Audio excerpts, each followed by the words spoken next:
And we're live. Well, guys, welcome very much to our second online GM panel. My name is Michael from the RPG Academy podcast, and we have gathered many of the network affiliates and one former to bring you a panel tonight about how to be a better player in an RPG game. And that will be kind of subjective based off of who's saying what. So before we get before we get started, let's go around and meet our panelists and our moderator. So we will start. Actually, I'll turn over to Jim. Jim, you can manage the introductions if you don't mind. All right, certainly. Thank you, Michael. And I won't take that shot against me as anything personal and give you less screen time than everyone else. But yes, we're back here with the GM Symposium here for the RPG Academy, and today's topic we're going to be talking about players. This is specifically advice for players, not advice for GMs in dealing with players. This is advice to players, and that's going to be our topic here that we'll talk for, well, however long we end up talking for. But yeah, let's go around the room real quick and introduce everyone. Let's start with Christopher over there. Why don't you introduce yourself, tell us a little bit about yourself, and we'll just kind of go from there. My name is Christopher. I am from the Sharkbone podcast. My little lower third is not working right now, so my computer sucks compared to everybody else's. I'm in the exact same problem. I am lower thirdless, so we'll have to see what we could do to fix that. Kevin. Oh, I thought you were lower thirdless because you weren't part of the network anymore. Wow, this is going to be rough. Kevin, how about an introduction? Hi, everybody. My name's Kevin Smith. Jim, I'll leave you alone about the network thing. I'll try to be kind. I am the blogger behind Melvin Smith's Geekery. Happy to be part of this network. I've really enjoyed the affiliation with everybody here, and I'm excited to join in on the symposium this time. Okay, and Michael, why don't you tell us about yourself? So my name is Michael Long. I've been working with Sean Ellsworth on Tribality for over a year now. We've been putting together articles and running Tribality. It's been very interesting, cranking out articles every week. So what we've done is we have a crew of authors that help us do that, and they're great. And I'm just glad that everything is taken off so well for Tribality. Wonderful, and I'm a big, huge fan of Tribality. Fantastic articles over there. But coming up next is Senda. Senda, why don't you tell us about yourself? Hi, Jim. How are you? I'm doing fantastic. Long time no talk. I'm Senda. I am one half of the She's a Super Geek podcast. We are an actual play, an edited actual play podcast that highlights women as GMs. And we release bi-weekly episodes, and I think they're pretty cool. And hopefully you do too. You should listen to them. That's my pitch. Fantastic pitch. Fantastic. It always trails off into awkward at some point. That's pretty much how most of my conversations go. Yeah, I just keep talking until someone's eventually stopped listening. But that takes us to our last person, the man, the myth, the legend, and that is Michael. Michael, how we doing? I'm doing very well, Jim. Thank you very much. I am Michael, again, from the RPG Academy, which is the flagship program of the RPG Academy Network. We were supposed to have another panelist. Lucas from City of Brass was supposed to join us. I'm not sure yet what's happening, so it's possible he may jump on here in a few moments. I just wanted to give him an introduction in case he does. But as for the RPG Academy podcast, we are very eclectic. We put out actual play episodes, which are also edited. We also do general advice discussion shows.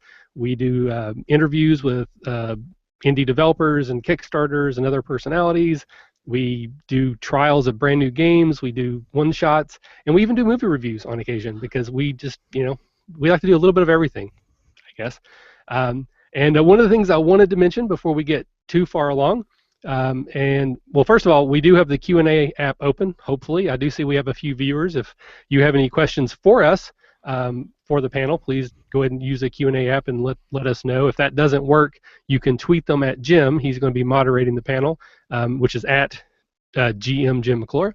But I want to announce a little bit about Acadecon because I'm super excited about it. Hopefully you guys are as well. Acadecon 2015 was amazing, and we are going to do it again a little bigger, a little better, hopefully. So the only thing we're going to announce tonight, because we're going to do a full show on this, I'm sure I'll be doing a million shows about it, is the venue and the dates. So Acadecon 2016 is going to be happening at the Dayton Convention Center in Dayton, Ohio. It's a lot more. It doesn't have the ambiance that the lodge had. For those of you that were there last year, but it does have the convenience factor of actually being somewhere. It is next to restaurants, it's next to hotels, it's next to bars, it's next to the airport, so it's a little bit more convenient.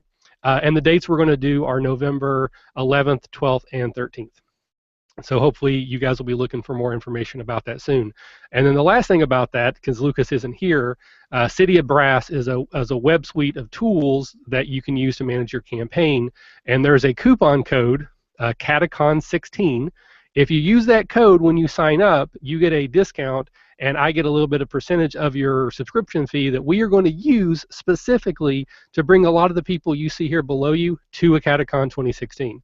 So I've pledged any money that we get from anyone using that code will go directly to helping travel expenses for any of our network affiliates who would have to come out from various places like Texas or Denver or Cincinnati. Because Jim, I could give you like $5 gas or something. Listen, it's a long drive. That's like 25 minutes. It's absurd. It's half a podcast. All right, so enough of all that. Let's get started with the show. Jim, take it over, sir. All right, thank you, sir. So yes, again, we are here to talk to players about advice for players, and that is what we're going to start with today. So I want to start, of course, sort of at the beginning, and that is most people's first experience at a tabletop is as a player. That's how you come in. There's some people that have come in and go, oh, I'm going to GM, mainly because they don't know anyone else. But most people who come into play, they start as a player. So I kind of want to go around the room, and get what is your advice as a player that's looking to start in tabletop. What is your advice that you give to them of you're going to be coming kind of to the table for your first time? What do you want to do? What should you do to prep? What should you experience? And what should, on a basic level, you do to have a fun first-time gaming? So actually, Michael, I'm going to kick it back to you to be the first answer on this. How do you take on this? Well, a little bit biased, but I would suggest listening to a podcast that might feature actual plays, particularly of the game that you're about to play, so that you can kind of hear how it goes and you can learn how the back and forth of the DM and player goes, so you kind of know what's going on. Also, just try to know your character as best you can so that you're not having to, fumble through spells or what your modifiers are. People will certainly help you with that, but the more you know, the better you'll be prepared. And then don't try to out-role-play anybody. Like, don't walk in and think, you know what, I'm just going to be the best role player. I'm going to try to out-role play anyone else at the table. Just have fun. Okay. Well, considering you talk about live play podcasts, I've got to throw it over to Cinda. Cinda, what's your thought? What's your take on this? I agree with Michael, but I also have to say I came into it for the first time I played. The first game I ever played was 3.0, Dungeons and Dragons, and I'd never played anything before, and I'd never heard any podcasts or anything at all ever. And so I think part of it is also just being willing to jump in and willing to kind of pick things up and work with people, and remembering that it's a team activity, I think, is the biggest part. As remembering that you're working with a group of people and you're all there to have fun. And I think a lot of people come into gaming with a perspective, especially from computer games and also from board games, a lot of times that things are competitive. And I think sharing the spotlight and learning to pass around that, like the baton, so that everybody gets their time in the spotlight and that sort of thing is one of the hardest things to pick up as a super newbie. Like the first time you sit down, that group dynamic just doesn't necessarily click and happen. So I think that the most important thing to remember is you're a team. Work together. Help each other out. That's just all my right. take. Wonderful. Kevin, what's your take on this? What do you think? Well, first of all, if you've never played an RPG and you've happened across this, you're very lucky, because you're taking a bigger step than most people get before they are first introduced to something like this. So like Michael mentioned, being able to listen to podcasts and kind of get that exchange between GM and player, a lot of people aren't going to be so lucky as to just stumble into that. And kudos to you for looking into it before being able to look into it before you play. if I could speak to the people that just sit down completely fresh with no background into it at all, partially I'd say I hope you get lucky and have a GM that's willing to really like be easy on you, just guide you by the hand, try to understand your character as best as possible, read as much of the book as you can, but honestly, it's a shared experience, like Senda was saying. I mean, it's all about getting with people and having fun, so hopefully you get with a good group and you also share that shared mentality of sharing with others, just enjoying the game before you get down to the nitty-gritty of the rules. All right, and Christopher, you said you had something on this as well. Yes. If it's your first time playing an RPG, I'm assuming that means that you know at least one person in the group. So, like Senda was saying, it is a group experience. There is no winner and loser because it's not competitive, it's cooperative.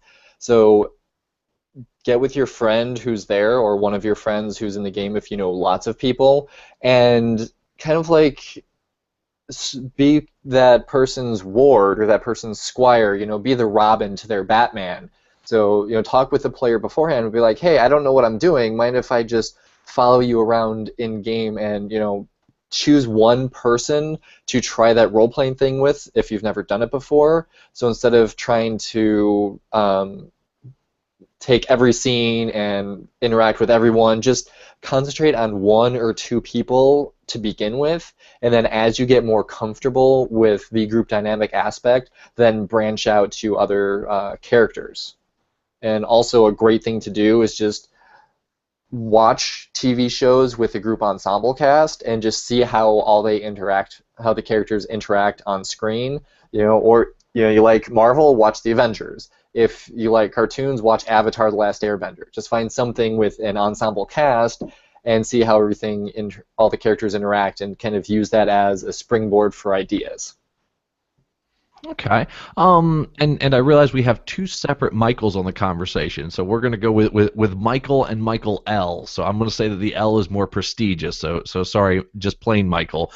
But Michael L. One of the questions that was one of the things that was just brought up by the panel that's interesting is, especially as new players coming in, how much would you encourage new players to read before their first game? If I'm going to sit down and run my very first ever game and I'm going to play whatever, Dungeons & Dragons 5th edition, and I have a core rule book in front of me, what would be your advice on how much prep should I do before I get to the game table for that?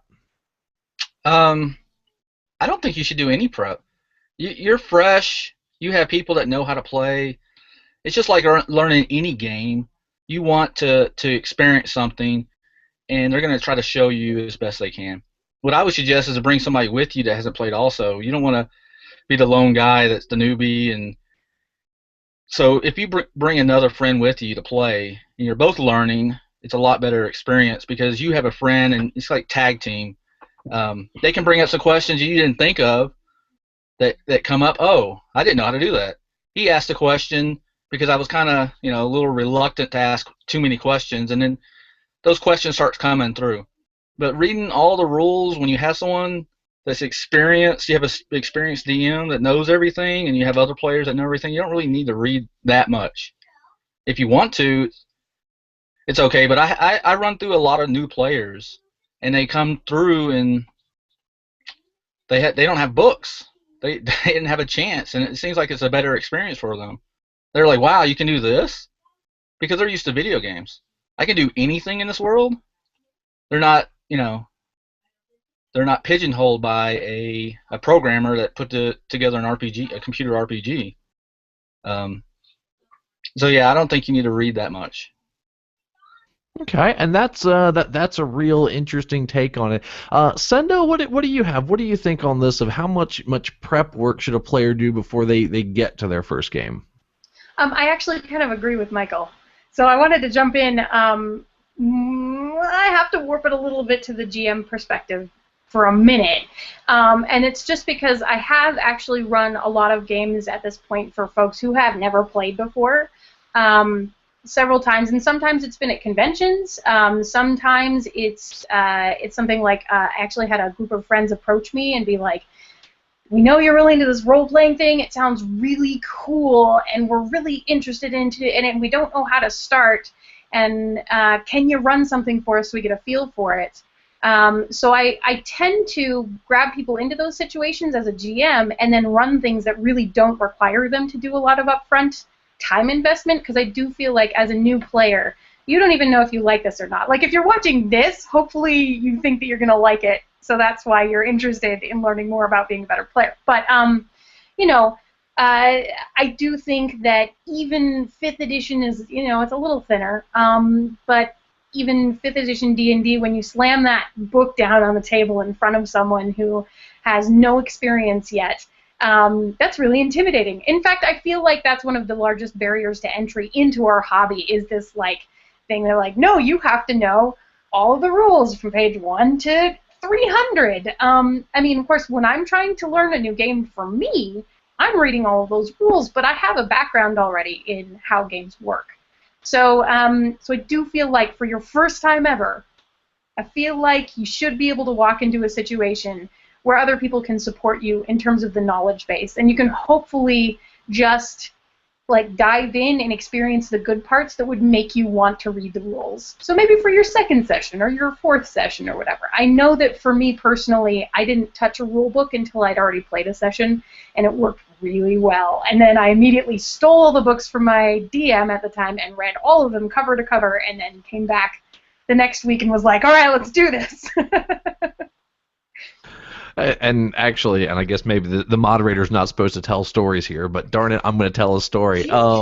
Because Senda, you reminded me of my very first ever actual play experience with tabletop. What you describe is exactly what happened. I sat down at the table. We won't go into all the backstory of how I got there, and I literally had a stack of 5 or 6 books dropped in front of me when I asked, "How do you play this game?" And they dropped those and said, "Read these to find out." And that was my very first ever experience to tabletop. But again, without going into too much of my story, the only other person that likes on this panel to talk more than me is Christopher. So let me see what Christopher's opinions is on prep before you get to the table.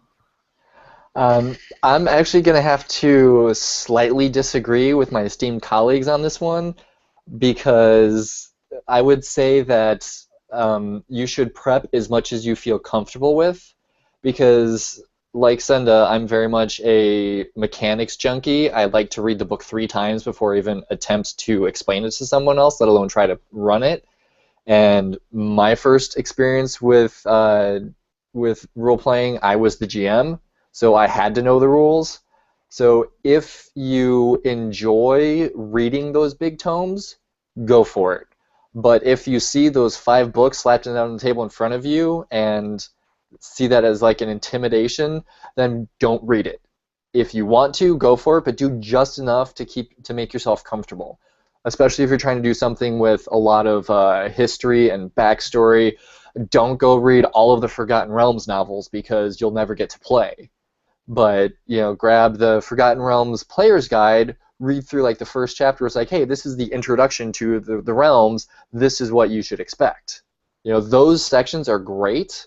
If you're very new to it, a lot of games have this is what role-playing is. Here's an example. Here are the, main mechanical, like, jargon. Here's what a saving throw is. Here's what, for, 3-5, here's your base attack bonus or your proficiency bonus. So you can get yourself comfortable enough so when it comes up in play, you're like, oh, hey, I remember reading about that. Instead of being like, what are they talking about? This is all sorts of weird shit. Okay, and see, I can't sit on too much of my high horse about not requiring people to do a bunch of reading, because I play this wonderful game called Legend of Five Rings, so everyone can take a drink, and yeah, it's a lot of mandatory reading involved with that, but yeah, actually everyone has water. That's scary. But let me go over to Michael. What's your take on this? What do you think about it? Well, I just wanted to kind of circle back around. Because I was trying to think of this from the player. Like, if I'm a player, I've never played before, what's going to make me comfortable at the table? And that's where I mentioned read as much as you can, know your character as much as you can. But to Senda's point, if I'm the DM and I have 4 or 5 people that they want me to teach them how to play, I would prefer that they don't read anything. And I'm going to explain the rules as we go. Like even when we start the game, we're just going to start. Okay, you're fighting a goblin on a bridge, go. And then when they say, well, how do I do that? I will then explain just the rules I need to explain to keep the game going. But I wanted to kind of bring that back around to, again, from the GM side, I would want to start with a very rules-like game anyway, something that, like Dread or Wushu or I think Rissus is another one. I'm sure there's a bunch out there that are less mechanically crunchy, just to focus on that give and take, back and forth. All Out of Bubblegum is another. Yeah, I have played that one as well. It's also a lot of fun. So yes, so I kind of agree with Cinda and Christopher. Be as prepped as you feel comfortable with, but from a GM standpoint, I would prefer to go in blind than to have someone who's read every rule book but doesn't exactly know how it works. Okay, so that's our prep before we get to the table, and then our new player, he's come to the table, he's done his prep, and now he starts playing.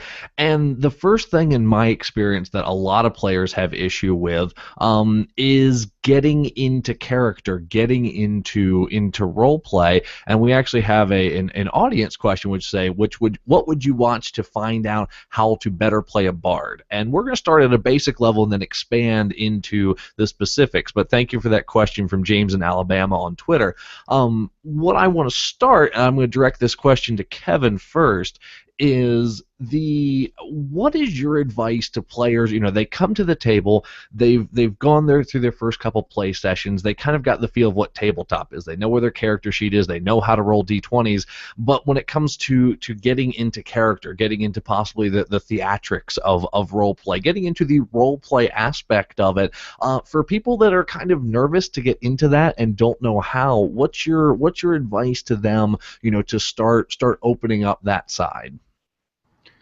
I was being too quiet, wasn't I? we see how this is going to work tonight, yes. Right. First of all, I think this is just kind of a gimme. Do what you feel is comfortable. I mean, if you really do feel like you want to expand on your theatrics, you want to really get into the role play aspect, that's great. But if you don't feel like talking up at the table, don't do it. My wife plays with me, and that's not her favorite thing. She enjoys the mechanics. She loves playing a ranger that shoots arrows at things and kills them. That's what she likes to do in these role-playing games, and she's happy to sit on the sidelines, say a word or two, and that's fine. Me, on the other hand, I play these games to role-play. I would be fine sitting down to a game table and never getting into combat at all. I still like to roll the dice, do some social interaction, and that's just me. If you're trying to expand on it, you could certainly look into improv in general. I know that I come from a theater background. I played a lot of improv games growing up and going through school, and it helped me kind of, muster the chops a little bit to be able to think on the fly. And put your mind back when you were a kid and you used to play games for me, I used to pretend to be the Doom brothers in the woods because we loved the game Doom, and my buddy and I used to pretend to run around through the woods shooting all the creatures from the Doom games. Just put yourself back into kind of a kid's mentality. This is pretend. You're advancing a storyline. You can have more mature themes, but we're just telling a story here. And just kind of put your mind into the person that you're trying to become. I could easily go into far more advanced theatrical talk, but I think I'll leave it at that. Oh, we're going to get to advanced talk later on, most certainly. But I just have to tell another quick story because Kevin, when you were saying that, it reminded me of if I go with my very first ever actual kind of role play thing was me and my brothers playing a game that we called War, which was you pointed your finger like that and went bang, you're dead, and then you had to fall down for 10 seconds and then could get back up. And the first time that we actually learned you could do more than a challenge type version of this is when we were playing this with a friend. We were little kids at this point. We were playing this with a friend, and he did an honorable sacrifice. He ran out and sacrificed himself to save us all, and we were all like, Wait, there's more than just the strategy of avoiding bang you're dead. And turns out there was. But sticking on topic without my tirades, Michael, what's your take on this? Just plain Michael, that is. Just plain Michael. So if I understand the question correctly, you're talking about how to get like more involved, maybe more outgoing at the table, particularly if you're new to role playing. Certainly. I would say start small. You know, even I consider myself an advanced role player, but I still do this where sometimes I'll refer to what my character does in third person, and then sometimes I will talk in first person, and I will go back and forth between them. So certainly you're going to try to emulate what's happening at your table. If everyone at the table is in character all the time, you're probably going to feel more comfortable doing that because that's what everyone around is doing. If no one at the table is doing that, then if you try, you may feel a bit weird, but start small. Just describe the way you attack. You rolled a natural 20, embellish what that looks like. Sometimes you'll say, my character is going to try to convince the guard that we're relatives. And then the next time you might say, hey, what's going on, man? I haven't seen you in a long time since the family reunion. And, just kind of mix it up. Don't try to do any one thing all the time until you find out what you are most comfortable with. And again, even at this point, as long as I've been playing, I still do both. I will, and sometimes within the same scene, I'll go from talking in first person to referring to my character in third person, and I think that's fine. Okay, Cinda, what's your take on this? What's your advice to someone that is very timid that wants to get into it, but is kind of timid about getting into the role play aspects? One of the things I've seen work really well, just as a new player, is if you have maybe a catchphrase or a specific curse or something that you can latch onto that helps you, it's an easy thing to do, is to be like, okay, well, I always say, Morden is mighty when I swing my axe or whatever. Then you have something that's already beginning to kind of build a character, whether or not you ever go deeper with that character, or if you just like always say that thing. It gives you something to kind of wrap the rest of your character building if you continue to build on that around. It's still the same thing that I do if I walk into a convention and I sit down at a table at a convention and there's a bunch of characters laid out in front of me. I'm always looking for a character that I'm like, is there something, like some little thing that I can just start with a tick or I always am super superstitious, so I always board the boat with my left foot first and throw salt over my shoulder or whatever it is. Like looking for something that I can kind of find that immediately makes that person somewhat of a person.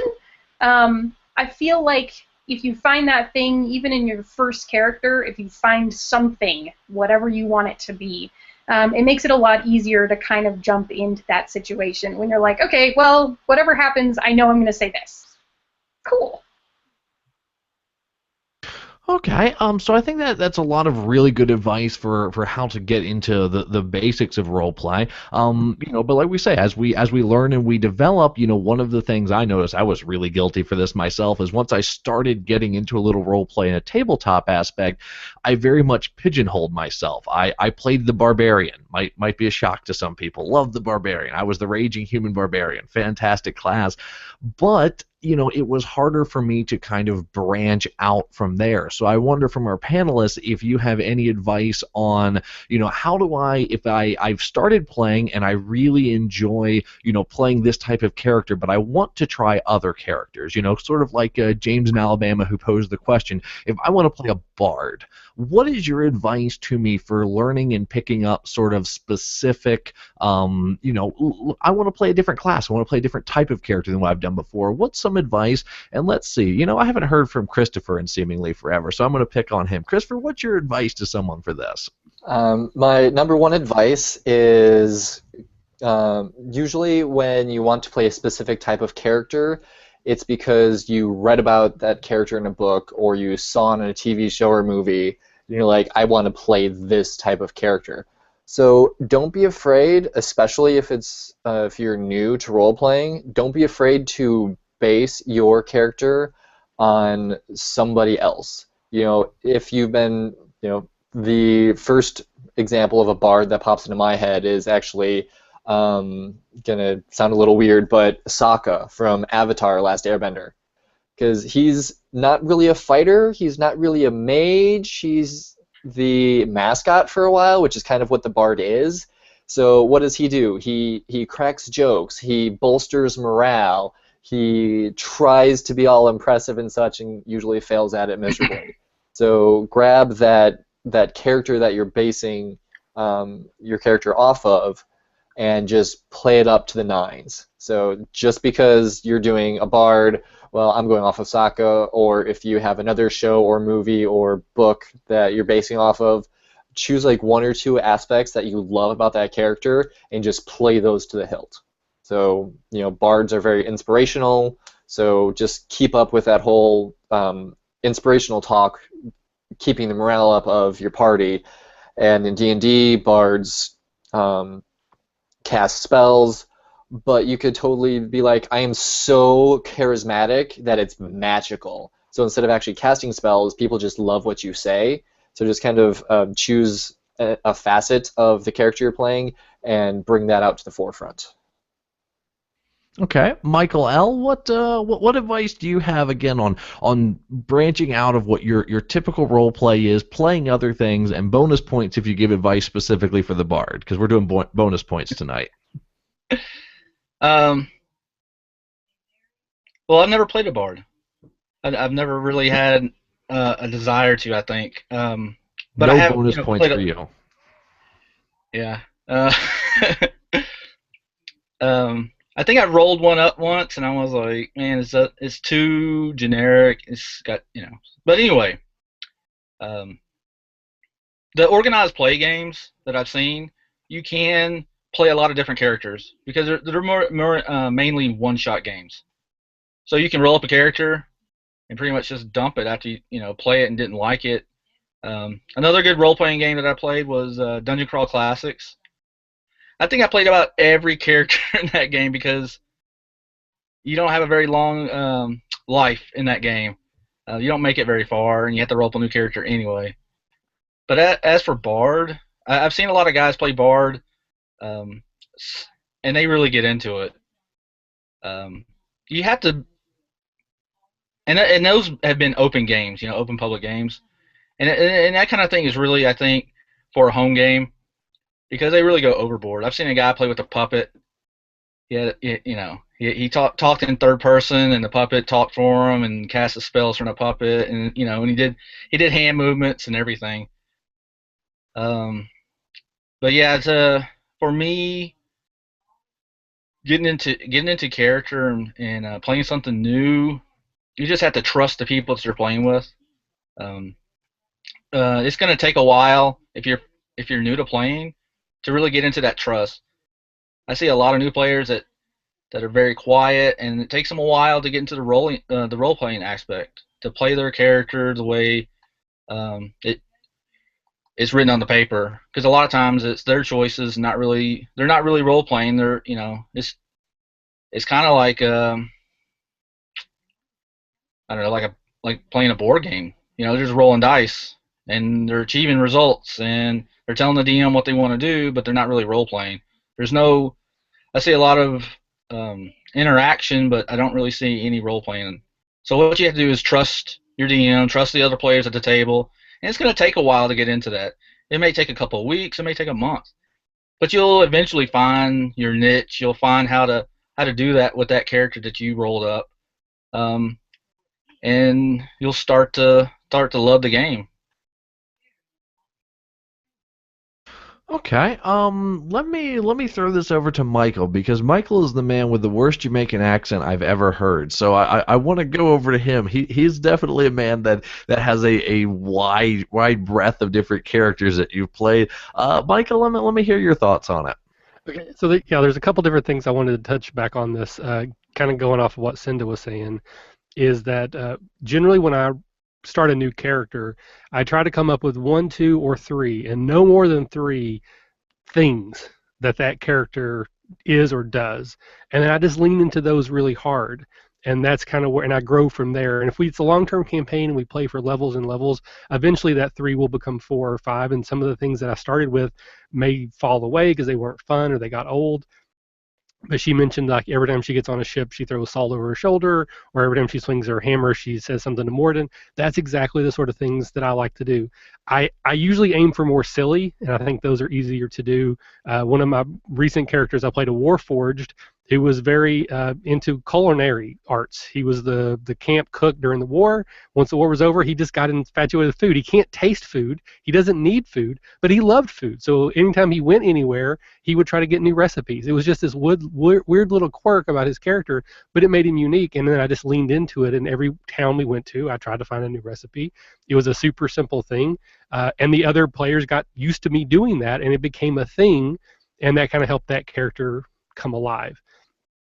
For the bard specifically, for James's questions, I think this goes back to Christopher. It's an ensemble character in most cases. Usually, a bard is either the face of the party or they're a support character. So in either case, an ensemble movie is a good representation. The Ocean's 11 movies, whether you're the main character or you're just one of the other guys who helps the other people out, that's kind of what you're going for with the bard.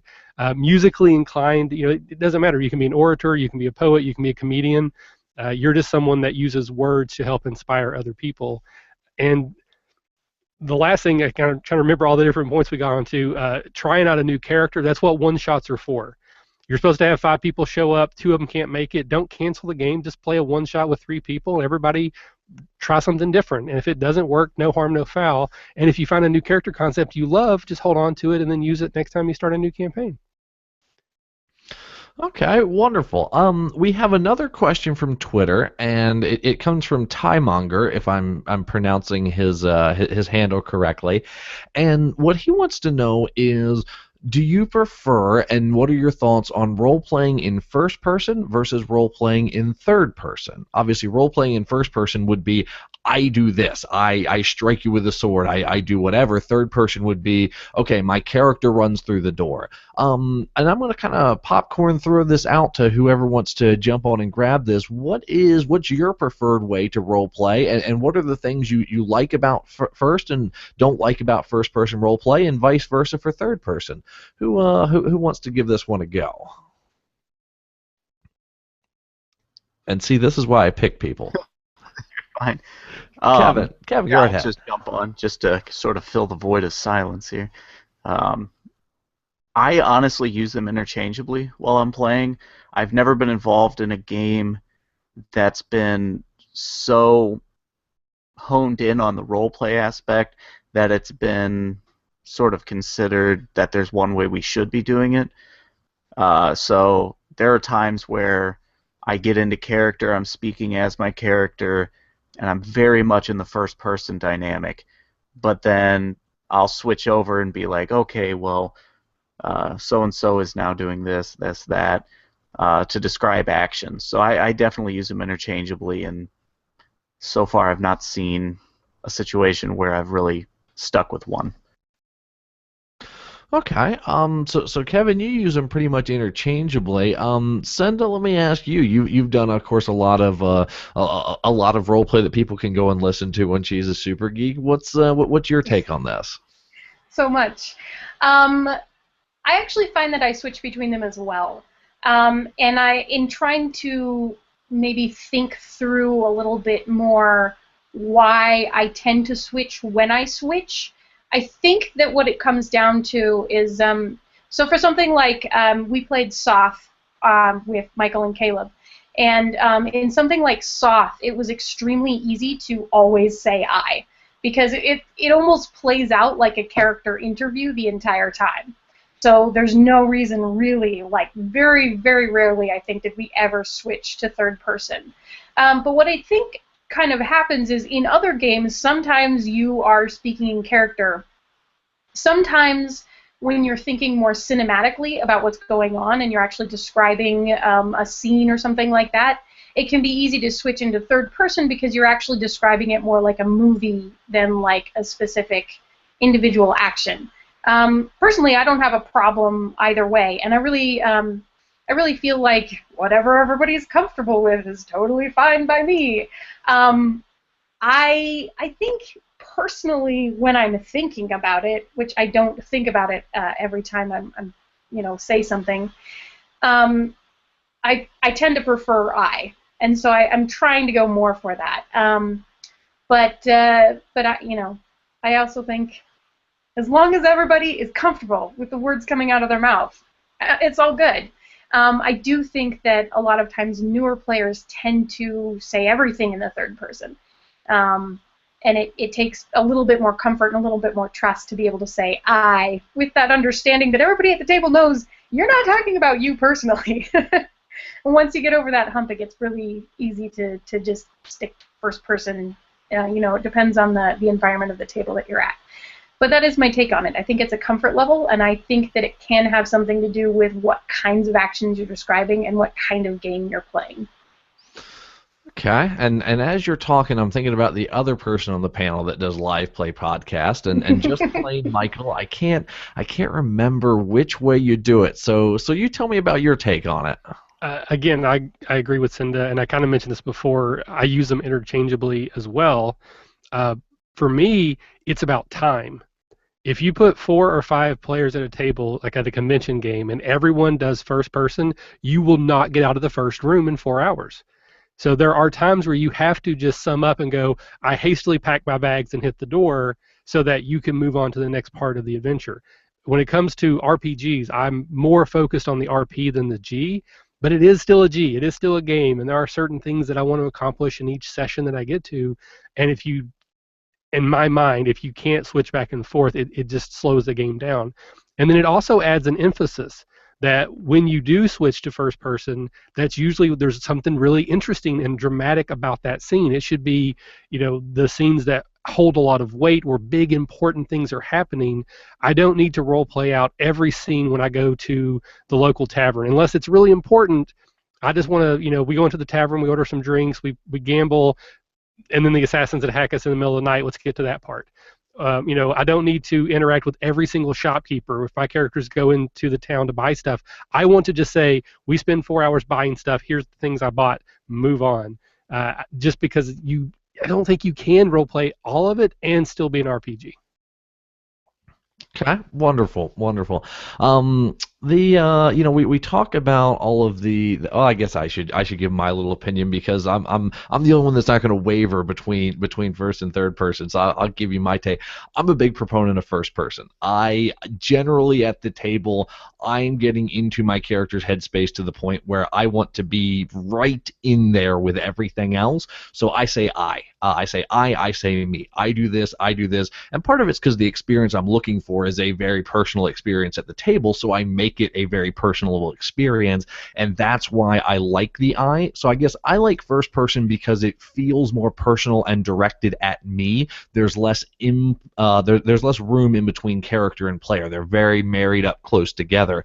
Whereas third person, for good or bad, just depends on what you want out of the game. There's more disconnect. You have more room. What happens to the character isn't necessarily directly happening to me.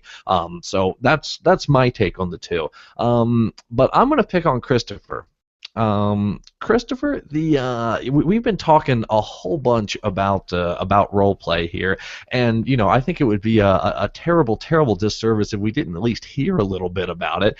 And Emily, the other co-host of She's a Super Geek, posed a question that she wants to hear, and that is: you're playing a rogue that's been backed into a corner by a pack of dire wolves. What do you do? Give me the role play, sir. Alrighty.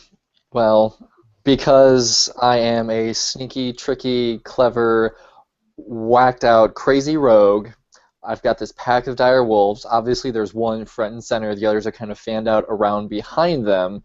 So I'm going to stare down at the alpha wolf and just stand my ground, stare at him, not blink, until the alpha wolf blinks his eyes and bows his head, and I make him... What's the language rating on this? If you're talking about a female wolf, I do think bitch is the proper term. Okay.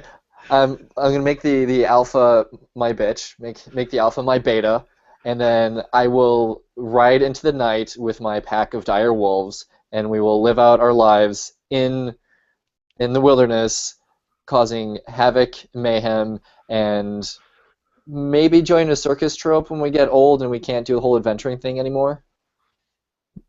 All right, fair enough. And if you're at my table, you're rolling a die for an intimidation check before you get with your fanciful little ride off into the sunset with your pack of direwolves, sir. But I appreciate being put on the spot like that. We just had one quick follow-up question from Timemonger, sort of on the topic that we had here, and this is for whoever wants it.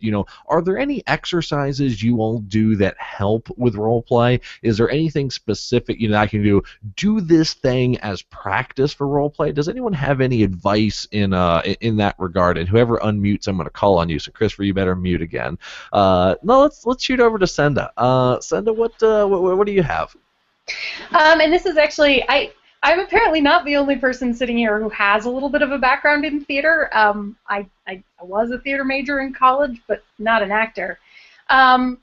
The things that tend to help with role-playing are the same things that tend to help with improv. So if you sit down at a table and you have, with your standard group or whatever, and you have a couple of minutes that you can spend doing even some of the really simple improv games, like counting from 1 to 10, and you have to do it in order, but like nobody knows who's going to say the next number. If you both say them at the same time or someone says the wrong number, you have to start over.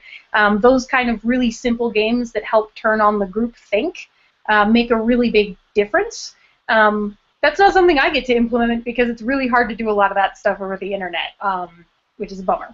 But, it is really fun to just kind of get everybody's brains on the same page before you start.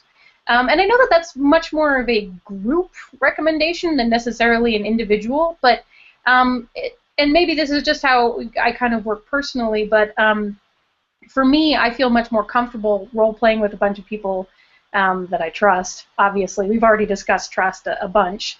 And so setting up the table as a groupthink situation before you get into the game means that you're already in a trust situation, and it's just easier to just jump in with both feet and go.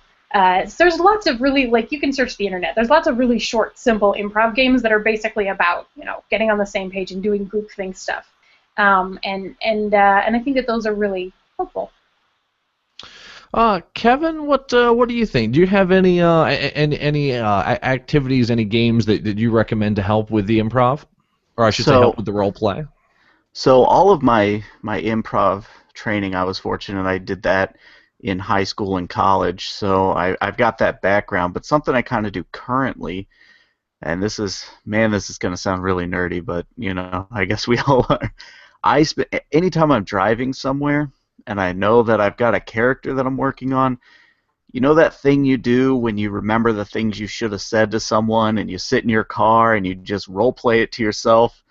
Well, I do that with characters for Dungeons & Dragons. I do that for townsfolk that I'm working on to use in my games when I'm the GM. And I just think of different catchphrases my characters might say. I try out different voices. Driving in the car is my alone time sometimes. And not that I don't do that in front of my family as well, but it's a great place to just, work on being ridiculous. I mean, you sing at the top of your voice anyway when you're driving. Might as well work on a few characters too. Yeah, and now I'm having embarrassing moments of doing that. Yeah, riding down the street, singing my heart out to a little bit of Kesha or some Lady Gaga, and just enjoying myself. And I put myself out a little too much here. No, it's all great, wonderful advice. So the next question I want to get to is, this is, giving me, as the new player, stand-in, this is giving me a lot of good information. I get into it. I do some of these exercises. I do my role play in the car. I bring it to the table, and I'm enjoying it, and I'm having a great time. But what I notice is I'm not as connected with perhaps maybe some of the other players at the table. What I want to know from the panel is, what advice would you give to, help me connect more with the other players at the table? What is maybe some advice you could give me for, backgrounds of characters, how to get player tie-in, how to do a little bit more with the rest of the group, and help me feel, the social aspect as well as the role play? So I'm going to go to Michael L. for this. What do you have on advice for me on this? Well, when you're putting the campaign together, the DM does a lot of work. He does a ton of work. And so he's going to give some basic elements of the world that you're in, but you need to tie that in with everyone else at the table. If you're new, I guess we shouldn't really. I keep going back to if you're new, that's something you're not going to be ready for.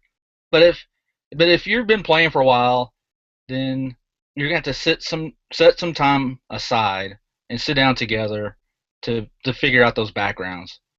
How does my character relate to all these other characters? How are we thrown together into this fantasy world or any other type of role-playing game? Did you all come from the same village? Did you all answer the call for adventurers? Is there some calamity that happened? You're going to have to sit down and take some time to figure that out instead of just playing a game. But that is part of the game. Because once you put those ties together, it makes for a better game. You start to care about your character more, and you start to care about your friends, because that's what's going to happen. But that's not to say that everyone has to be friends at the table either. Some of that background could be negative, and you can role play that.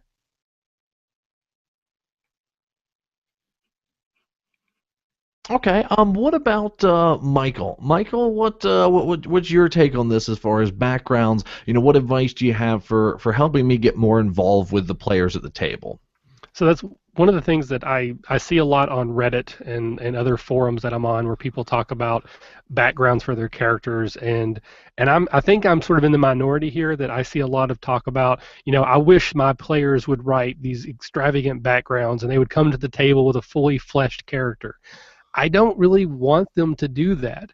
It's kind of like, canon in a setting that I now have to abide by. I want your background to be very loose, like outlines and bullet points. You were a hero of a village, but everyone died, and now you're the last survivor. Okay, I don't need to know who attacked it, what race, was there a main bad guy. I will help create that in the game, and maybe there's a villain I'm already working on, and we'll just make that the same villain. So if you don't get too detailed in your background, you actually make it easier to connect yourself to the world. If you write this too detailed background, unless I am beholden to that, which makes it difficult if everyone does it, I just think it makes it harder. So for me, I don't want a detailed background. I want an outline of background. And then to mirror what Michael was saying, absolutely, you need to have connections to other players at the table. So we're assuming here that we're starting a new game. Everybody's coming to the table is starting together. You may have more experienced players and less experienced, but we're starting a new game together. I'm a big proponent of session zero. I want all the players, all the players at the table making their characters at the same time. And while we're building characters, we're also building connections. Some of them can be positive. We're brothers. Some of them can be negative. We used to be rivals in the military high school football team or whatever. I don't like lone wolves. I think that's very traditional. When you start D&D, particularly if you're a younger male, everyone wants to be Wolverine. You want to be the cool loner outsider. Those characters suck when you're trying to play a party game. You need to have reasons to hang out. I know they did it in the movies and the cartoons, but that's just because Wolverine was the most popular X-Men, so they forced him in there. Wolverine would not be dealing with these kids. He would have left and went somewhere else. So don't play Wolverine. End of rant. Don't play Wolverine. End of rant. Senda, let me throw it back to you. What's your take on it? What advice do you have? Well, it's just one little side note, which is one of the things that you can do is you can play a different game that encourages and builds background at the table for you. So some that just fly to my mind would be something like Dungeon World, where before you actually start playing, you make your character, and then you specifically end up with these connections. You have to connect your character to the other characters at the table, and that's mechanical. So there's no two ways around it. You don't have a choice. Everybody's connected. Or something like, and Jim, I know that you know that I love this game, and I have to say it, something like Headspace, where again you have to build that backstory together. And actually, in recent year, I don't know how long it's been, but one of my favorite parts of starting a new game has become sitting down at the table as a group and creating that group backstory, because it creates such an amazing dynamic.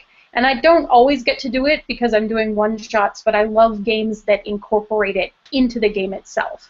So it's just something else to throw out there, because one way around it is to say, okay, well, why don't we play a game that does that for us, makes it happen. And then it's there mechanically, and the game supports it mechanically, on top of it being really cool and really fun to world build together as a group. That's my take. My 2 cents. All right. Well, let's move on to our next question, and this comes from the Q&A here in the Google Hangouts. And again, anyone listening to it, I encourage you to post questions here, as clearly we will get to them. And this comes from Rob Stith, and he says, "Any tips on actively helping the other players shine and enjoy the game? It can't just be the GM's job after all." So, going out to the panel, and I think I'm going to start with Christopher on this one. What advice do you have to help me if I understand as a player, this other player doesn't seem to be enjoying themselves as much, doesn't seem to have as much spotlight on it. What can I do as a player? What advice do you have to try and spread the love around the table? Actually, ironically enough, the first piece of advice I'd have is make sure they want that attention, because sometimes players don't, they're not as outgoing, they're not as social, they're here to have fun, and being the quiet person in the corner is fun. I had my roommate in college was one of those players, and he loved not being the center of attention. But assuming the players that you're talking about are not having a good time and they want to be more in the spotlight, but don't maybe know quite how to do it or whatnot. So I guess long story short, my biggest piece of advice is to interact with them more in a scene. Like if you're the central character of a scene, be like, I think blah, blah, blah, quiet character, do you concur? Bring them in and kind of draw them out a little bit. Especially if, like Michael said, you guys did that session 0, you had a background, so you guys have connections, lean on those, or maybe if you're playing a game like Fate where you get mechanical incentives for screwing your character over, normally you're the face character who talks to everybody, but you take a compel that you ate something you shouldn't, and now you have numb tongue and you can't talk right. So instead of trying to tell everyone how you can't talk, you just say, "Hey, quiet character, I want you to talk for us." I like that. I like that. Let's go over to Kevin. Kevin, what's your take on this? What advice do you have? One thing that I got tired of after playing games for a long time was being the guy that's good at everything. And when you first start with these types of games, that's sometimes what you want to do, and there's nothing wrong with that. Kind of goes back to Michael's thing about everyone wants to be Wolverine, though. It got to a point where I started being just fine being a guy who's kind of a screw-up all the time, and being fine with other people saving me. I mean, when these games first started, back when Dungeons & Dragons was first beginning, you rolled randomly for your attributes, and sometimes you were just a dud, and that could be really interesting. Just last night, I was in a game with Rob that he was running, and my character, based on his background that Rob gave me, I made him this naive kid who barely had control of his abilities, was just along for the ride, had to put his trust completely in the other two guys who were more seasoned. And, I ended up having some shining moments, but, I sat there and had one of the other characters practically tell my guy to suck it up and move along most of the game. And that was fun as well. Letting other people be the ones who were good at everything while I just kind of sat back a little bit and let them have a bit of the spotlight. And you'll get your own spotlight that way too. Okay. Senda, I've actively actually seen you do this at games that I've played with you. So let's get your take on it. Which game? Now I have to ask you. Well, I've got to go with Headspace, right? We played 2 games together, and they've both been Headspace. Yeah, you sidetracked me, and now I can't remember exactly what I was going to say. I'm so sorry. I think so. To tag on to what Kevin was saying, because I agree with everything that Christopher and Kevin had said so far. My experience with this has been, and this works with new players and with old players, is if you can, even if it's in the game, even if you didn't do a session 0 and you're not playing a game that has a background builder or anything like that, if you can immediately build a relationship with that person who's quiet, and of course, given that they, that they do want to be more involved, but if you can build a character relationship with that person, and especially one that kind of maybe puts them in a more of a leadership role, that can be very, very fun, and it puts them in a position to gain the spotlight even when you're acting together. And you can sort of lead the way and still give them the spotlight, which I think is very cool. And it's something that as an experienced player, it's sort of almost our responsibility to create spotlight moments for other less experienced players, to be a player enabler, because that's how you advocate RPGs and get more people to play these games, because that's our goal, right? So I do find that relationships are key, and sometimes that relationship is just like, oh, I'm going to hand this off to you, and sometimes that relationship is, I've built this really cool character, you've built this really cool character, your cool character is like royalty or whatever, so I've just decided that my awesome character is kick-ass at everything, but you're in charge of her, like she specifically serves you, and so she has to run everything by you all the time and do exactly what you say, or whatever it is, So you can set up all sorts of that's sort of maybe an extreme example, but you can set up a lot of power dynamics that give that person more power play and more control at the table, and also gives them sort of a reason to speak up, right? A reason to pull the, and lots of opportunities for you to hand them the spotlight instead of even, pushing it over there or whatever, but to specifically in character just shine it on over. Yeah, that's my feeling on it. So that's relationships, character relationships. You should play a game that has backgrounds like Dungeon World. It makes it easier. All right. Well, I'm going to ignore your advice, and I'm going to go over to Just Plain Michael and go, if I want a game to tie it in together, because of course I have to go L5R. Clearly, Senda, that we don't have our wonderful mechanical tie-ins. Oh, you did not just boo. All right, so Senda's done with the podcast. It was nice seeing you, Senda. But no, Just Plain Michael. What's your advice? What's your take on this? So a couple of things. One, I want to give a little shout out to Jared. He's one of the faculty at the RPG Academy. He hasn't been on the show a whole lot. There's a couple episodes with him, but he's probably the best I've ever played with at being the guy who needs someone else to guide him. He has no ego with his characters, and he will gladly play the Jerry Lewis, the Dean Martin to the Jerry Lewis, so that you get the moments you need because he's setting you up for them. And I just love the fact that he will do that. And that's kind of advice for a GM. I've seen this before, and I've probably done it myself, where you get attached to your NPCs who are important, and you don't like them to be made fools of. So you get into an interaction with a PC, and they do something that makes your NPC that you love look dumb or make them look stupid, and you kind of resist that. But that can be the fun of the game. So as a player, build a character. I think I'm shadowing what some other people have said. Build a character that needs that type of thing. They're really dumb. Maybe they're really arrogant. There's something about them that keeps putting them in situations where another person has to kind of come in and be their savior and get the moment of helping. I will say that it's helpful. It's easier to do this if everyone has built a good character and you know these things. If I know that Senda's character always throws salt over her shoulder when she gets onto a boat, then it's easy for me to be right behind her, go every time she gets on a boat, because it's funny. If I know that my Warforged always likes to get new recipes in town, then another character can get involved in that with me, maybe give me a bad one because it'll be funny, so I make this meal that's just terrible, and it becomes a thing.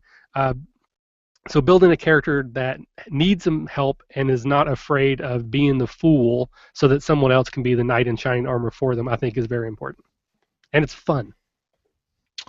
Yeah, I'm gonna tell a little story that came from actually the Mystics, this little event that happened up in Chicago. That it was the best example I've personally ever witnessed. That was at the table that I was at, and it wasn't me. Surprise, surprise on that. And we had a character that played. He was going to be. He said it right up. He goes, "I'm going to be the group leader." Straight up. But he goes, here's my thing. I'm not actually good at anything. I'm just a cheerleader for all of you, and I think every one of you is the chosen one. So he was just constantly going, yes, you can do this. You're awesome. Go run and take care of those traps. I'll be back here. But you go, run, and take care of that. And he was just the most over-the-top optimistic and made everyone feel like $1,000,000 while him still having character because he was actually this like cowardly little leader. So that was a wonderful story that I saw, on I actually got a witness, and it worked very well to sort of share the spotlight around. But we've got another question, and this one's going to be directed to Michael L. first. And this is from Richard here in our Q&A. And Richard says, I have a lot of young players in my game, and they are used to playing on rails due to their video game history. How do I get them to make their own decisions rather than waiting for me to present them a choose-your-own-adventure style campaign? So what advice do you have for that for players? And again, it could be young players. It could even be a lot of experienced players can run into this too, of they're used to either the way they play tabletop or with the way they interact with other games. They're used to be giving you go this way, and you have to make these set of choices. How do you get them to open up and role play more? So you mean like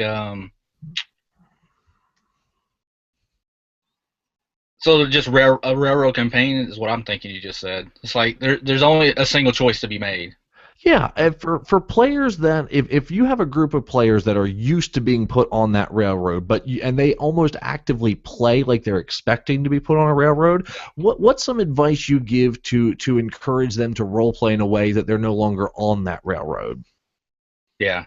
So I play with a lot of younger players, so I can understand that. I have some players that they just they see a situation and they think there's only one solution.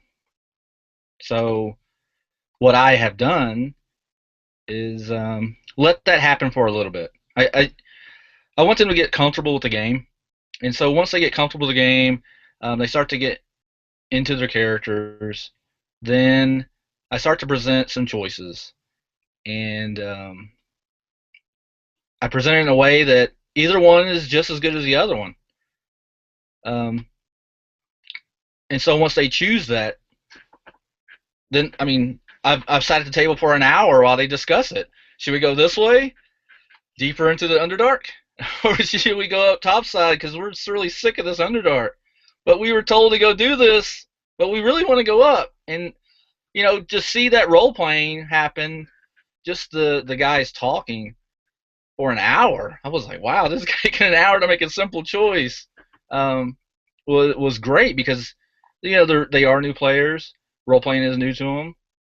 Some of them have played a lot longer than others, so they do become the voice of the party. And so what you do is you try to take it away from the voice of the party and move it into the direction choices for the other players, so they can role play their characters. So what you do, they have two choices. Well, then you start to present three choices that are equally, but they don't know if it's going to take them down a certain path that's going to come to ruin. They can start to see how their choices start to affect, if they go up or they go down or go left or right. These choices start to affect the whole game. So you have to have a game master that can remember their choices and use those choices constructively. And so if they go up, did they finish their quest going down to the Underdark, or they get a new quest up topside, and some of their inaction can also lead to some of those, because an inaction is the same as a choice. So what I would do is to do that. You start to give them small, inconsequential choices, but actually they start to realize these choices matter to their whole world, because there are heroes in a world. You want to promote heroes in a world for them. I really like that. I like the building up, give them little small choices, and then build bigger and bigger and bigger, and show them the consequences of them. Kevin, what do you have for Rich? Again, he's got a group of young players. They're used to being on the rails due to video games. He wants to help them sort of expand. Kevin, what do you have for him? Well, anyone who's spent any amount of time on my blog knows that running games for young players, introducing them to RPGs is kind of a thing for me. So in the last 2 years, I've had a lot of experience with this. And he's right. A lot of these kids, they only have a video game background. They're used to having the game make the decisions for them, and by proxy, the GM. And one of the tricks that I have used to sort of get them to making their own decisions is, that point when you're running games for players when they ask you if they can do something. Can I jump on the table and jump off the table and stab the orc in the eye? I've gotten to the point where I tell them to stop asking me if they can do something and start telling me what their character's doing, and I will let them know how that's handled. And that's something that happens a lot in combat, but it sort of starts laying the groundwork for having them kind of making their character their own and their character's actions their own. And then that translates well once they get into the more social interactions part to start making more decisions. And the players I have now I've got 9 kids that routinely show up, and we've had to add an extra hour onto our library game because they are now making some of the craziest decisions, and I love them. I'll make this story quick, but in one of my games, they were trying to get rid of some kobolds that were in a dwarven mining company's quarry. And when they got down there, they realized that they spoke Draconian, and the kobolds spoke Draconian, and they even had a dragonborn in the party. And they remembered that kobolds revere dragons, and they wanted to talk the kobolds out of the quarry rather than just killing them, because they were like, well, this was the kobolds' home, and the dwarves dug too deep, Lord of the Ring joke, and they disturbed these kobolds. It's not fair for us to just kill them all. I had no idea they were going to do something like that, and I loved it. And, just small changes over time will eventually get them to the point where they're kind of making those decisions. All right, wonderful, Michael. I've been at your game table, and they essentially all act like children, myself included. So I'll take it. What's your stab at this? Well, and just quickly, I agree with what everyone else has said. I would call that forking options. You give them 2 or 3 different options that may all lead to the same place, but it also allows them to make different choices. But as the DM, and again, we're trying to focus more on the player, so I'll try to wrap that around. But as the DM, I like to try to summarize those options, and then sometimes give them a couple more, and say, well, you talked to the Duke, he wants you to go in the forest, but you talked to the old woman, she said you shouldn't go in the forest, and then there's the rumor in the town that if you go in the forest, you'll be cursed. So what do you guys want to do? And I try to set up a couple different options so that they see that there are other options, and I may even throw in a couple of my own. But what I would try to say is, if the players have built good stories, background hooks, then you try to tie that back to them. And for the player side, create good story hooks so that you can say, I grew up in the forest, so of course I'll go into the forest, even though the railroad is that we don't, because you go cursed. I grew up in the forest, so that I will. But you try to, you say, you guys don't want to go into the forest because you're going to be cursed, but Cinda, you were raised by Druid, so how do you feel about that? And, Michael, you grew up in the city, you don't want to go in the forest at all for any reason, so how do you feel about that? And I'll try to kind of work it that way, so they start talking in character, or at least through their characters as they're making these decisions. And going back to like what Michael said as well, I've had tables that will talk for 2 hours about nothing, and then that's the end of the game.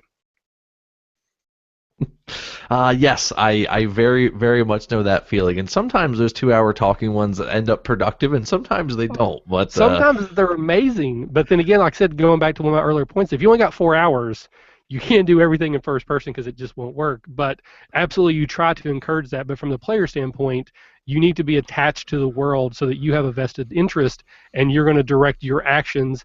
Even if it is railroady, and you take the one option in front of you, your character has motivation to do so other than it's the plot we need to follow. Okay. Well, let's ask another question, because we have, now again, we're following the career that is me as a person who just started playing for his first time, and now you've given me advice. I've been playing for about 6 months now, and I'm having a great time, having a great group dynamic. Everything's going wonderful, and it's great. But I finally hit a problem. And that problem is I have a fellow player at my game table that our play styles are not meshing well together. Let's say there's a situation where, I've done all this wonderful advice and I've got into doing role-playing and I'm really enjoying that, but there's a fellow player at the table who is very much a min-maxer. They're very much a power gamer. Everything is about how they can optimize their character, how they can optimize everything they do and successfully, do combat correctly, or, whatever the case may be. So I'm going to pick on Christopher for this one. What's your advice, again, as a player with another player that is causing an issue that's starting to have some impact on the fun I'm having at the table? And again, whether it's the scenario I put out or any other scenario, how as a player do you handle that type of situation? The best way to handle that situation, in my opinion, is to be an adult about it. Don't be all passive aggressive and do things in game to quote unquote punish the other player, but talk to them. Be like, hey, we're doing this thing, we're having a lot of fun, but the thing you're doing is taking away from my fun. Is there something that we can do to bridge the gap? Maybe, if they're the min-max or the power gamer, they know the system in and out, they can teach you the ropes so you can be as effective as the rest of the players in the combat scenes, if that's the thing. Or perhaps it's just something the rest of the group has just put up with because that's the dynamic they had. And he's like, oh, I didn't realize, I'm so sorry. And you never know what's going to happen unless you talk to them. And this whole role-playing thing is about shared experiences. It's about having fun together. And if, like the RPG Academy tagline, if you're having fun, you're doing it right. So if you're not having fun, then somebody's doing something wrong and something needs to change. So my advice is talk to them and work it out. If you can't work it out, maybe it's time to find another group, start your own group, or maybe meet with the rest of the players on a different night and play a different game. So he's not being excluded from the gaming in general, but just there's always an option and a way around every obstacle in your path. All right, really, really good advice from Christopher. Just plain, Michael, what do you have on it? I would agree with what Christopher said, that talking out of character is the best way to handle that. Don't be passive aggressive in the game. Don't punish the players. That's terrible. The thing I wanted to say though is that there is no wrong way to play. If you are a min-maxer, that's perfectly fine. If you're a theater major role player, that's perfectly fine. But there are incompatible play styles. And a lot of times the issues that I see is that you're a group of friends who play D&D together.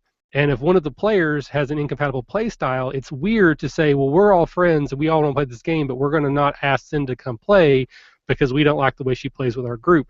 And that can be an uncomfortable conversation. But role-playing games are fun. If you're not having fun, there is a problem, like Christopher was saying, and it could be that incompatible play style. So just have that conversation and say, that's not the type of game we're playing.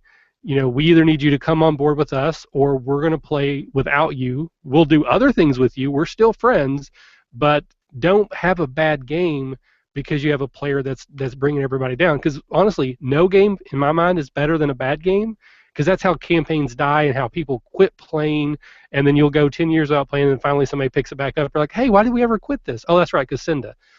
She ruins everything. That's actually the motto of Talking Tabletop. Cinda, she ruins everything. No, I just kid. I clearly kid. Do I get a nickel now every time you say that? But speaking of Cinda, I hear you have a story on specifically just this topic. Right, I do actually, and I was a player in this game, and it was another player, and it was an interesting situation. It was before my long gap in role playing, and probably caused it, or was one of the contributing factors. And I was playing. I was playing in a game. I like to. This isn't really how I play anymore, so it's weird for me to say that. I have historically been very attached to the rogue character class because I am less interested in being awesome at combat all the time and way more interested in being really good at lots of skills. And that's always how I had enjoyed playing D&D and the basic D20 system kind of stuff. And I ended up in a group with another gentleman who was, he played a monk, and somehow he ended up playing a monk that was better at all of the rogue things than my rogue was. And it was extremely frustrating because he was also amazing at combat. So basically, in the end, it was kind of like the monk does everything, and then there's these other people who follow him around. And it was an interesting situation that I tried to approach in a very adult way in terms of I went to the GM and I said, hey, I have a problem with this. My problem is not with the player. He's a fantastic guy. I really like him. We asked him to play with us because we like him. I have a problem with this character because it's making the game not fun for me. And unfortunately, in that particular scenario, nothing really changed or happened. And that was just, social stuff is hard, right? Like, even if we're all being adults, social stuff is hard. And that's one of those hard situations in which you have a friend, and that friend is ruining fun for someone else or for multiple other people, and nobody really wants to stand up and say, hey, you're playing this character that's kind of messing it up for everybody else. What I ended up doing in that particular scenario, because I didn't want to give up that game, it was the only thing I had going on at the time, is that I actually went to the DM instead, and having tried to kind of deal with it in an adult way multiple times, like nothing really happened. Went back to the DM and said, look, I want to change my character background so that I have something that I feel like I'm doing while he's doing everything. And what I ended up actually doing was talking through a major character background change so that my character ended up with a secret. So I was wandering around, and I had started as an elf, I want to say, and I ended up switching, like creating this character background. He was like, fine, you can do whatever as long as you can justify for me like how this works. So I ended up turning her into a kitsune with this huge secret where she didn't want anyone to know, and it fixed the game for me personally just because I had something to do while he was doing all the things, because he was doing all the things.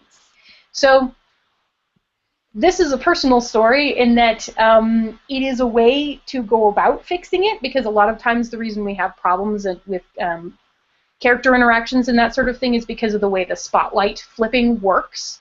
And when people aren't sharing the spotlight, it can be frustrating. And I'm usually the kind of person who's shoving the spotlight at other people, but, still happens, right? Still, you got to share it. But so, my first reaction in that kind of situation, when it's multiple players may have a problem with one person's character, is to go to the GM as the person in charge of that game, who can go to that person and say, look, I feel like the way that your stats worked out, or whatever it is, you're dominating all of the play.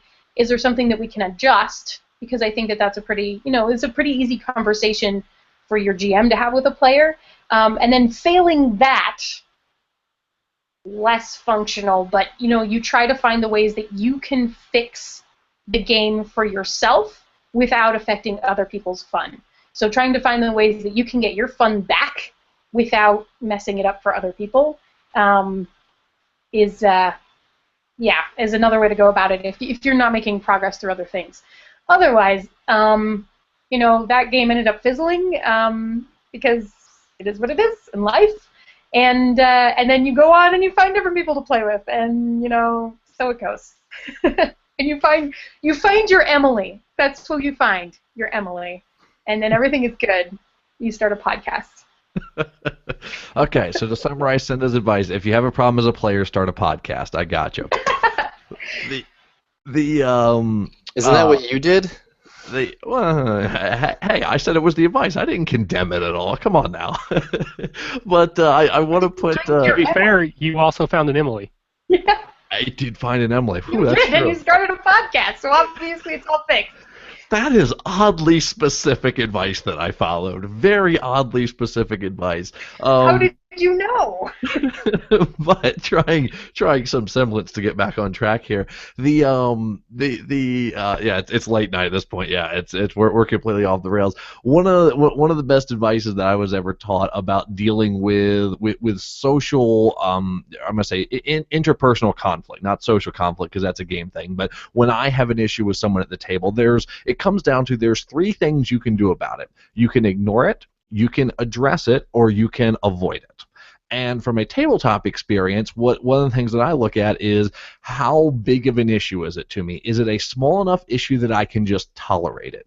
Is it a big enough issue that I have to avoid it? Which generally for tabletop experience, that means you're not going to be part of the game.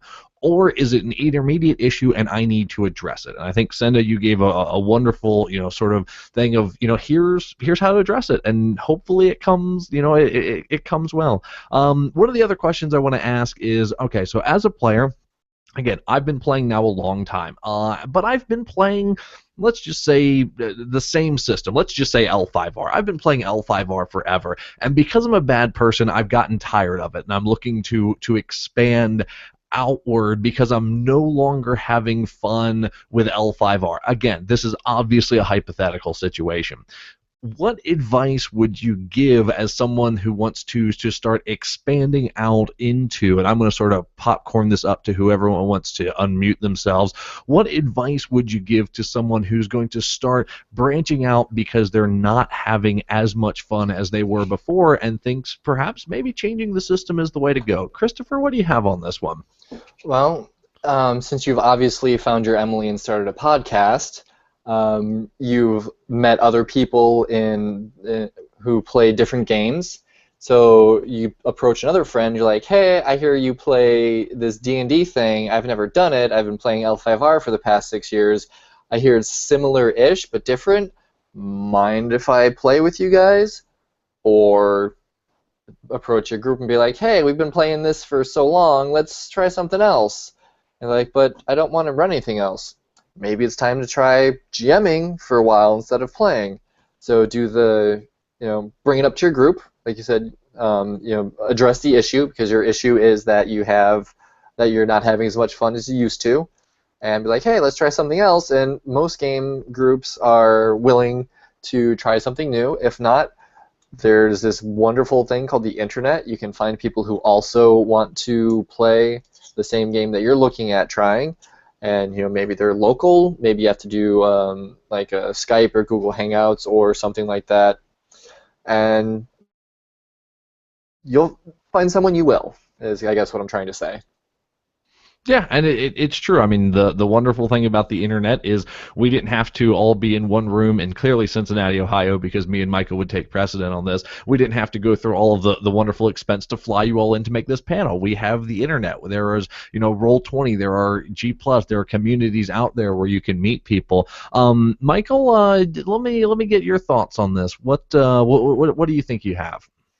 But again, just very quickly, what Christopher was saying, there's all kinds of groups online that you can meet with. I'm also a member of a bunch of different actual meetups. Yeah, the website Meetup, there's a bunch of different gaming ones around me, and like every week there's a different like one shot that I get the automatic invite to. If you have a local game store, often they will run games there. Sometimes the organized play like D&D and Pathfinder, but also sometimes people will just run games there that you can pick up. And then the last thing I would say is, I don't know, maybe go to a convention, maybe a small one that's really focused on role-playing games. A couple come to mind. But that is actually a great way, Gen Con, Origins, and Catacon and others, to get experience to a whole bunch of different games at one time. Over one weekend, you could play 10 times and play 10 different games, as well as get a whole bunch of different experience with their play styles and their systems, and it's just a great time all the way around. Okay, and other Michael L. You said that you've got some thoughts on this as well. For me, I think you just need to, after you start getting into the game, you start to learn. You should branch out, play with other people, experience as much as you can. But the other thing is to get into the spirit of the game. Contribute. You can contribute a lot of different ways. Just get into the blogs is a good way. Go on Reddit, Facebook, or Twitter, or Google Plus. Do some homebrew stuff. Put your ideas out there. Ask questions. Just be part of the community and be vocal. It doesn't take a lot because we're we are very strange and nerdy, and but we're very friendly and we like people, and we're a role-playing game. It's so funny because the public perception of the nerdy guys is that we don't talk and we are loners, but then we play role-playing games, and which really needs a lot of interaction and talking. So what I would say is to go and become part of the community and contribute and become a master player. Just be better. There we go, and I hit the unmute button that time. Yes, I think fantastic advice, Michael. Fantastic advice. So the last question, which we're going to go through everyone here on the panel for this, that I want to ask is, we've given a lot of great advice to players, sort of, I'm going to say, beginning and intermediate level advice, but we'd be remiss if we didn't give a little advanced advice. So we're going to, I'm going to test out our esteemed panel here. And what I want to know is, now I have grown up in the RPG world. I have been playing for 5 years. I think I know it all. I think I'm having a good time. Not gonna say know it all, but I'm having a real good time playing. What's your one top level piece of advice for someone who is a more experienced player to go, okay, this is this is something perhaps you've never thought about. This is something, a higher level concept, or maybe a basic level concept that you think most experienced players miss. What's your one big piece of advice to an experienced player of how they can do whatever, be a better player, get into character more, whatever the case may be? And I'm actually going to start on the end with Christopher, just because I feel I haven't picked on him enough yet. So we're going to start with him, and then we're going to go through the whole panel. Christopher, what's your one piece of advice? My one piece of advice would be journal in character. Because when you're at the table, you're thinking about what your character is doing right then, right there. Sometimes you get in the player's or in your character's head and you're like, okay, this is why they're making these decisions. But there's a lot that's happening to characters in between sessions. So, like 1, 2, maybe 3 paragraphs about what your character's either your character's reaction to the last adventure, or something completely unrelated, but just something that your character would be like, oh yeah, my character would totally be interested in ornithology. So I'm gonna talk about how it was so interesting when they encountered that crazy bird monster, and we wanted to learn more about it.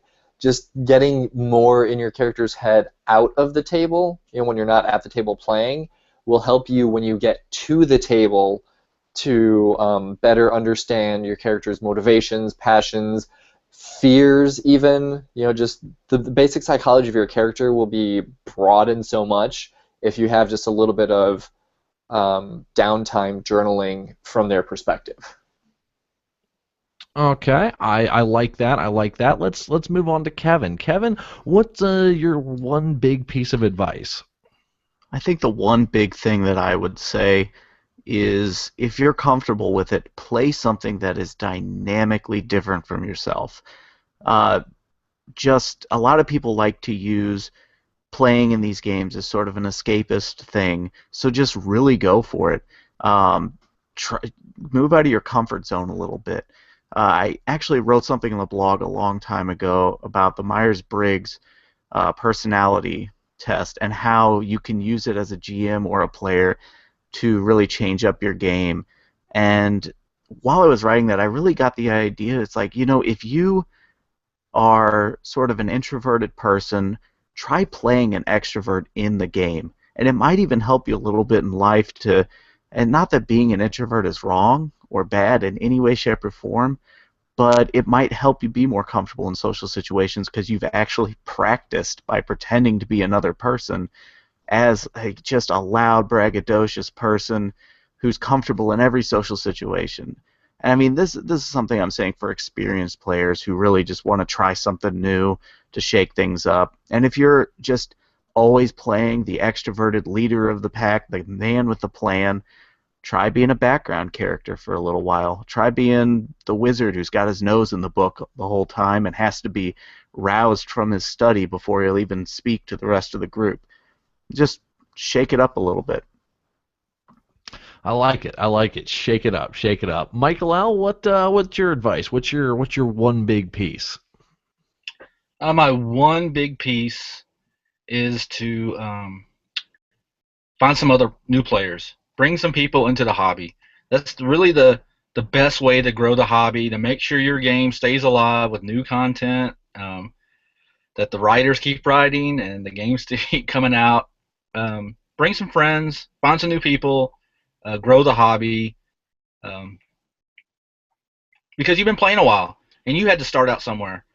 And I am still bringing new people in. I'm still expanding. That's the only way we're going to grow this. There are podcasts, great podcasts, and that's a lot of ways I learn how to play new games. Is just listening to people play. You can bring people, and they don't have to, some new players aren't comfortable playing.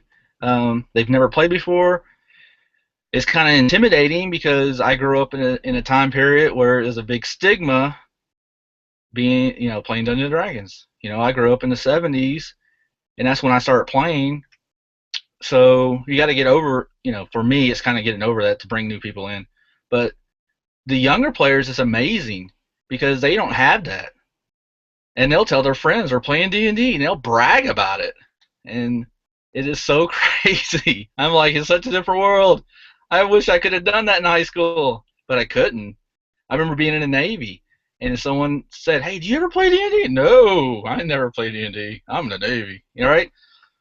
But the one piece of advice, you should learn how to play. You've been playing for a while. Bring some new people into it. That's my one thing. I wish we would. And I see it happening. It's growing. So it's. I wish it was faster though. And I have to agree so much with everything you just said, Michael L., because I mean the growth is key. I mean that's we want to see it expand. We want to see more people, and the simple and easy way that everyone can do is just, hey, friend who doesn't play tabletop, come play tabletop with us. It's really that easy, and hopefully the stigma is going away. Senda, I have you up next. What do you have? What's your one big piece of advice? So my one big piece of advice, actually, for being a better player specifically, is something that I found personally extremely helpful, and that is try GMing. And that seems maybe a little bit backwards, but it helps so much to know what's going on in the person who's running the game's head, and it helps build that trust situation and really make sure everybody's on the same page. I think the best thing, even if you try GMing once and you're like, that was awful, I'm terrible, I'm never doing it again. Like, even if that's your reaction to it and you never do it again, it's really helpful to know what's going on the other side of that screen, because then you can make decisions as a player where you're helping build the story and helping the GM and helping all of the people at the table tell the coolest story they possibly could. Okay, a short and sweet answer. Michael, you're the last one up. What's your one piece of advice? Well, since I'm last, and I always do this anyways, I'm going to cheat because I have more than one. So number one is what Michael said, bring other people in the hobby. 100% be an ambassador and let people know that this is a fun thing that you can do and bring them into it, which, again, that is really why we started our podcast, was to help people come into the hobby. So I'm very glad he mentioned that. The second one I was going to do when he took that from me is Senda's, is be a GM. I think that is great advice because it will change your perspective on how the game works. You will realize things that other players do that you're like, oh, I bet I do that as a player. That's really annoying. I should not do that again. And then so the third one I would say is help the GM as best you can. Okay, most of us, I think, we don't really want to play an on-the-rails game, but sometimes you're going to. When the GM puts a railroad in front of you, just get on the railroad tracks and go with it. Don't be whiny about it. Don't make it not fun for everybody else. Okay, fine, we're going to go through the cave. We're going to rescue the princess. We're going to kill the dragon, but we're going to do it in the most fun way possible. And then I'll even give one quick one, fourth one. Don't be a quarterback for other players. Just because you're experienced, don't tell them what to do. You can help them, make sure they know what they can do, but don't say, this is what you should do now. This is the spell you should use. Oh, you shouldn't take that spell. You need to flank here because that gives me a bonus. Just help them understand what they can do, but don't tell them what to do. And that's my 4 pieces of advice. I give him 1 and he takes 4. My entire relationship with Michael. Yes. That was phenomenal. That was great. So this brings us to the end of our panel here on players. I do want to go around the table here real quick and have everyone tell us just a little tiny bit about your show and tell us about something or whatever it is that you do, why you're the notable personality on the panel today. And what are some things that you have upcoming? So actually I'm going to start with Michael L. What do you do, and what are some upcoming things you have going on? I don't have anything. We just have a blog. It's really what it is. It's a news website. So I got something coming out Monday that I'm working on, and it's a surprise. Well, I didn't want it to be a surprise, but I'm going to give you a pitch because the Tribality.com is a fantastic website, and you all have how many articles a week come out? I mean, it's a lot, right? It's 5+ guests, and then all the extra news stuff that I find out on the webs that I find interesting. Kickstarters I find I try to get a lot of stuff on there. We do. What? It's fine. I was just saying that we do have guest articles, so we get a lot of submissions. We can't post everything because there's a lot of formatting, or it's just really off topic and weird, and so. So that's why you refuse to post all of my L5R Feng Shui fanfic, then, right? I would love to do that. All right. Well, thank you very much, Michael L. Kevin, what do you do? What do you have upcoming? Well, I'm the other blogger in the group. Although it's just me, I do have a few contributors, but I'm not quite as advanced as Triviality. But you can find me at Melvin Smith's Geekery. Melvin Smith was an old nickname of mine. It's Mel Smith Games at WordPress.com, and you can find me on Twitter at SharnDM. I don't really have a release schedule, so I just post things when I post them, and it's just a wide variety of things, mostly tabletop gaming, but who knows, you might see a movie review mixed in there or anything geek related, and maybe one of these days I'll even do that podcast I'm talking about with my buddy. You can never have too many podcasts talking about the same thing, right? Clearly not, but easy on that movie review territory. You're going to muscle into Michael's territory a little bit too much. Oh. But Christopher, what about you? What do you have going on? What do you got upcoming? Well, I am the late to the game co-host of Shark One podcast. So I'm a notable personality because I came in on Devin's coattails. It's really his show. He's just nice enough to let me babble incoherently about stuff. We put out a fortnightly podcast, which is every 2 weeks. For those who don't know what fortnightly means, you learn something new today. Awesome. You can take that to the bank. I have an interview with Rob Schwalb that should be dropping on Monday about his new Shadow of the Demon Lord role-playing game. Otherwise, we do episodes about world building, and our one episode a month is world building. The other episode is just random miscellaneous chatter that our patrons tell us what they want us to talk about, and we talk for an hour. Other than that, I'm just some dude. And I'll back up the world building podcast that y'all do is really good advice. I'm really enjoying the series that you're doing with the world building. Let's see. I think I've got Senda up next. So let's tell us about your show and what you've got coming up. Jim, I'm pretty sure you said Nest. I don't think I did. Nest. I really don't think I did.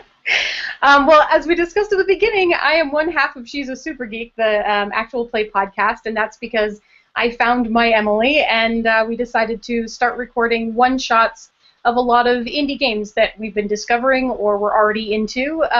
We release bi-weekly every Tuesday, every other Tuesday. You can find us at SAS Geek Podcast on Twitter or our website, sasgeek.com. And our next episode is actually coming out this Tuesday, the 12th, and it's the third and final episode of our Heroine podcast by Ginger Goat Games. And we played with the boys from Misdirected Mark. It's a good one. And of course, I always got to give a big plug out to the Misdirected Mark podcast. Phil and the other guy from the Misdirected Mark podcast do a wonderful show over there. Before we get to Michael, let me go ahead and do mine, and then I'll give him sort of the end here. Of course, I've been your moderator here for the evening. My name is Jim McClure. I run a podcast called Talking Tabletop, where we talk with notable personalities within the world of tabletop. We recently did a little bit of a move, so of course that stuff is ongoing currently, but we've got a couple good episodes coming out. One good one with Rich Baker that I actually did at a Catacon, where he talks about how he invented the rage power for barbarians and how he is the guy behind it, and if it wasn't for him, we wouldn't have that. And Rich was a phenomenal interview, so that was a wonderful good time. And then I have to plug, because I spent the rest of the day before this play testing stuff. I've got a production company. And I have to announce things then, I guess. It's called Third Act Games, which is, you're about to all hear a lot more about that as we get into it, but I have a very ambitious, three Kickstarter projects in the next 14 months if I can keep to my own self-inflicted schedule. So a board game, a card game, and an RPG, so we might as well hit it all. But that's what I have upcoming on the work. So let's turn it over to Papa Bear himself, just plain Michael. Michael, tell us about what you do, tell us about what you have upcoming, and take us on out, sir. All right. Well, again, my name is Michael from the RPG Academy podcast. It is the flagship program of the RPG Academy Network, which hosts a bunch of different podcasts. Most of the people on the panel are or were part of that. They're still part of the family. It also includes some other sites, including blogs like Tribality and Melvin Smith's Geekery. We also have some other websites. I don't exactly know how to categorize them, but gamersplaying.com, which is a play-by-post site, as well as City of Brass, which is a web suite of tools for managing your game. We are looking to expand and add new shows, so if you have something that you think fits, let me know and we will take a look at that. As far as podcasts go, again, we do a bunch of them, but mostly it comes down to either a discussion show or an actual play of some sort. We release every week, and then most of the time we release twice a week. We are currently in the middle of our Legend of the Five Rings Series 2, which the first series was on the One Shot podcast show, and now we're doing part 2. And then after that, we did a trial of a Scandinavian D&D clone called Symbaroum, which is actually very interesting and cool, and that will be coming out next.